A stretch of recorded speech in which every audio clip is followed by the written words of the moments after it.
He's the Rams general manager, Les Snead, joining us. Les, how are you this morning? I'm good. How about you, Dan? I'm spectacular. Are you? Have you moved to L.A.? I have moved to L.A. Did you buy or rent? At this point, I'm renting. So it was obviously when the vote went down in January, because oftentimes in this business there's kids involved. Was able to get a freshman in high school into a second semester high school out here that started February 1. So probably had about 2 weeks to pack up the house and go west. Would you have made this deal if the team was still in St. Louis? Definitely. I think we made it for the right reason, and it didn't matter what city that we were going to be playing in. This is a football decision, and we think it's the best thing, long term for the football team. When did you first think about trading up? I think it probably was during the fall as you scout certain positions and you really start determining who might help you and who might not. And then I think it really got serious at the combine per se. And when I said that's where the seed was planted, because we were sitting in the 15 hole, and to get at least one of the two guys, we needed to get to the 1 hole, especially with Cleveland. You're suspecting that they're in the quarterback business as well. So at the combine, chatted with John Robinson just to see, hey, first of all, are they willing to move out? And number two, if they are, would they be willing to go from 1 to 15, which had never been done before? All right. Let the audience in on the bathroom story. On the bathroom story? Yeah. Okay, I think if the audience doesn't know, the way the combine does it, Jeff Foster, who runs it, you basically have a draft for what suite that each club gets a suite. So, and obviously, as we all know, if you're a suite holder out there, some suites are better than others and have better views and closer to the 50 and what have you. So you basically put your name in a hat and draw numbers, and that's the suite you get. Or that's at least where your draft slot is, and you didn't get to go pick your suite. But long story short, looked over to my right, and our neighbor was a Tennessee Titan. So right outside of those suites is a bathroom. So I told John and I could go and act like we're taking care of a little business, but have a few meetings in the stalls per se, kind of like Fonzie used to do, maybe. So you're discussing trading up for the number 1 pick in the bathrooms?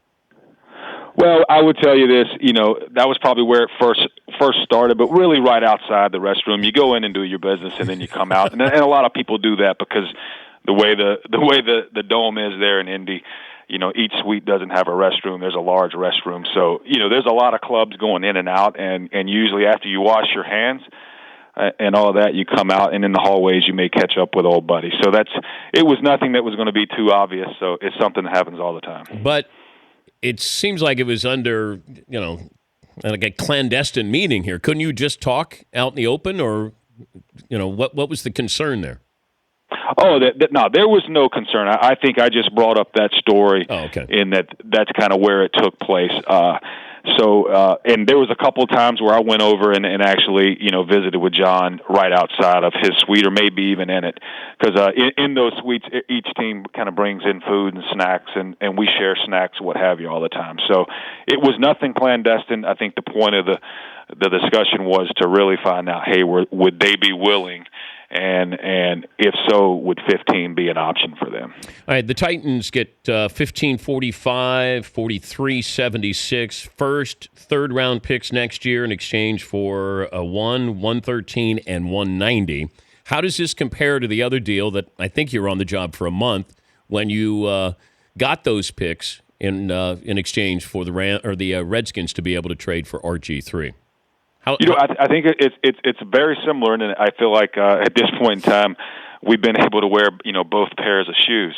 And one is moving up and giving up picks, and the other's moving back and accepting some. And I think the difference for us is this: in 2012, if we're a month on the job, let's call it this way, those previous 5 years for the Rams were really, in terms of 15 wins in 5 years, was one of the worst stretches of regular season runs in NFL history. Think about anywhere from 17 to 19 UFAs that were on your 53 were unrestricted free agents and didn't sign back in the NFL. So at that point in time, we needed a foundation, a core young players. Made the trade. We felt like it was the best thing for us. And of course, you had Sam Bradford, who was coming, off a Rookie of the Year a couple of years before that. So you had a young QB, which enabled you to get a good young core foundation. We've been the youngest team in football for 4 years running now. So we did feel like because we're young, we could make this trade, give up some picks, go get, one player that we felt that would, stabilize a position in the franchise for the long term. And then because we lost those picks, we probably will have to supplement through free agency, find some veterans with experience that are the right people for the right job and put them on the bus. He's Les Snead, the Rams GM, joining us, Dan Patrick Show. All right, now I'm supposed to believe that you guys went all in, but you haven't decided who that number 1 overall pick is, right? I think that's what you're supposed to believe. But I don't. That is probably rational thinking. You know who you're picking. Well, I think I can tell you this.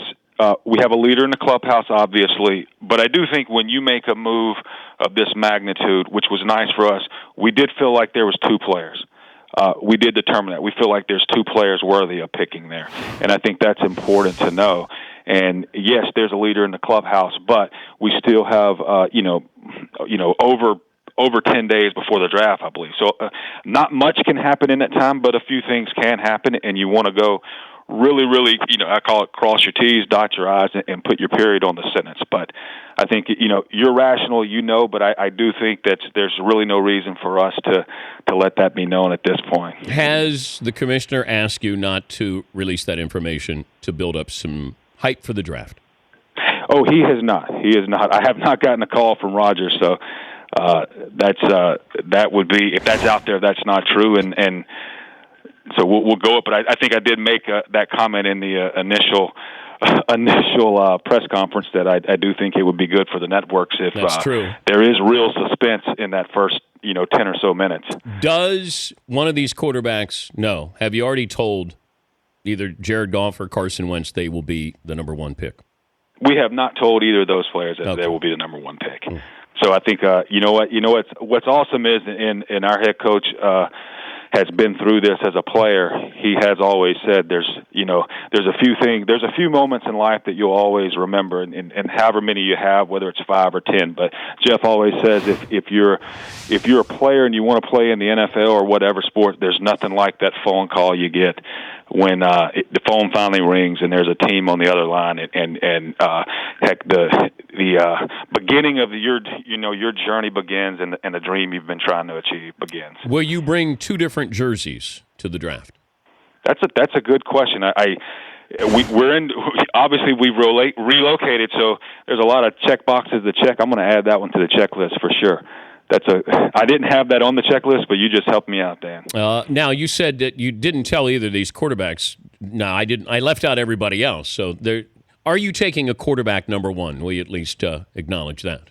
I think that would be, definitely something that you can run with. Okay. I don't know how far I run with that, Les, but, I just in case. I don't know if that one's going to make headlines. Yeah, I think you saw something at the Combine, and you probably said, Jeff, holy smokes, we got our guy. And to do your due diligence, you're going to go through the process there. But I think you fell in love at the Combine, maybe got some glimpses during the regular season, and so you're in love. I get that. What you try to do, too? You try to, in this business, you definitely try to stay, you try to keep from falling in love.